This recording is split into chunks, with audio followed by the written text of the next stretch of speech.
Good morning, good afternoon, or good evening, my beautiful hot messes. My name is Mistress Lavender, and today I'm reading The Artist Seduction by Robert Greene. I'm on page 51, and I'm starting with the star. And before we begin, make sure to like, comment, and subscribe, and turn your post notifications on. Let's begin. Daily life is harsh, and most of us constantly seek escape from it in fantasies and dreams. Stars feed on this weakness, standing out from others through a distinctive and appealing style. They make us want to watch them. At the same time, they are vague and ethereal, keeping their distance and letting us imagine more than is there. Their dreamlike quality works on our unconscious. We are not even aware how much we imitate them. Learn to become an object of fascination by projecting the glittering but exclusive presence of the star. Keys to the character. Seduction is a form of persuasion that seeks to bypass consciousness, stirring the unconscious mind instead. The reason for this is simple. We are so surrounded by stimuli that compete for our attention, bombarding us with the obvious messages and by people who are overtly political and manipulative, that we are rarely charmed or deceived by them. We have grown increasingly cynical. Try to persuade a person by appealing to their consciousness, by saying outright what you want, by showing all your cards, and what hope do you have? You are just one more irritation to be tuned out. To avoid this fate, you must learn the art of insinuation, of reaching the unconscious. The most elegant expression of the unconscious is the dream, which is intricately connected to myth. Waking up from a dream, we are often haunted by its images and ambiguous messages. Dreams obsess us because they mix the real with the unreal. They are filled with real characters and often deal with real situations, yet they are delightfully irrational, pushing realities to the extremes of delirium. The gestures, the words, the very being of men like John F. Kennedy or Andy Warhol, for example, evoke both the real and the unreal. We may not realize it, and how could we really? But they are like dream figures to us. They have qualities that anchor them in reality, sincerely playfulness, sensuality. But at the same time, their aloofness, their superiority, their almost surreal qualities makes them seem like something out of a movie. These types have a haunting, obsessive effect on people. Whether in public or in private, they seduce us, making us want to possess them both physically and psychologically. But how can we possess a person from a dream, or a movie star, or a political star, or even one of those real life um, fascinators like a Warhol, who may cross our path? Unable to have them, we become obsessed with them. They haunt our thoughts, our dreams, our fantasies. We imitate them unconsciously. That is the insidious seductive power of a star. A power you can appropriate by making yourself into a cipher, a mix of the real and the unreal. Most people are hopelessly banal, that is far too real. But what you need to do is etherealize yourself.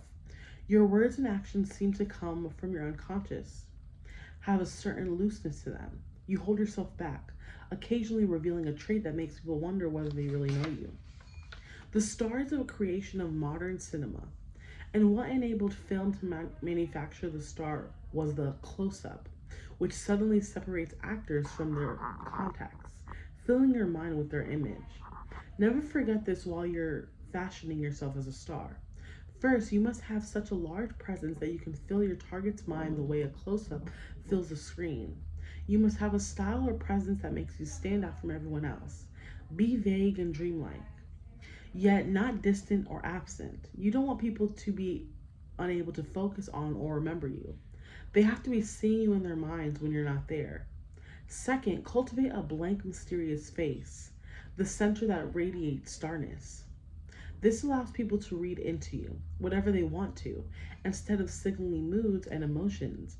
Instead of emoting or over emoting, the star draws in interpretations. A star must stand out, and this may involve a certain dynamic flair. Sometimes, through a more haunting dreamlike effect, can be created by subtle touches the way you smoke a cigarette, a vocal inflection, a way of walking. It is often the little things that get under people's skin and make them imitate you. Although these nuances may barely register to the conscious mind, subliminally, they can be as attractive as an object with a striking shape or odd color. Unconsciously, we are drawn to things that have no meaning beyond their fascinating appearance. Stars make us want to know more about them. You must learn to stir people's curiosity by letting them glimpse something in your private life, the causes you fight for, the person you are in love with. For the moment, something that seems to reveal an element of your personality. Let them fantasize and imagine. Another way stars seduce is by making us identify with them, giving us a vicarious thrill. The key is to represent a type. A Jimmy Stewart represented the quintessential middle American. Cary Grant, the smooth aristocrat. People of your type will gravitate to you, identify with you, share joy or pain. The attraction must be unconscious, conveyed not in your words but in your poise, your attitude. You are an actor, and the most effective actors have an inner distance. They can mold their physical presence as if they perceived it from the outside. This inner distance fascinates us.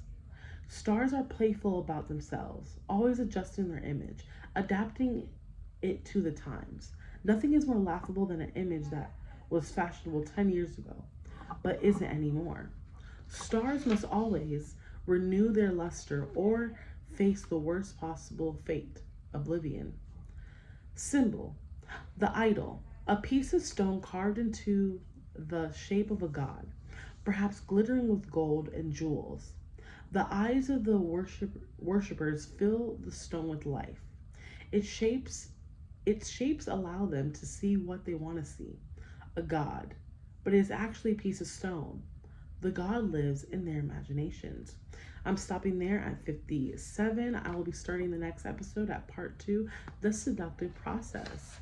Again, my name is Mistress Lavender, and I'm so grateful you're reading this book with me. And let me know, are you reading the same book as me? Or if not, what are you reading? And yeah, I appreciate you all, and make sure you have a great day. Stay safe and stay beautiful. Bye. Oh, and don't forget to like, comment, and subscribe, and turn your post notifications on.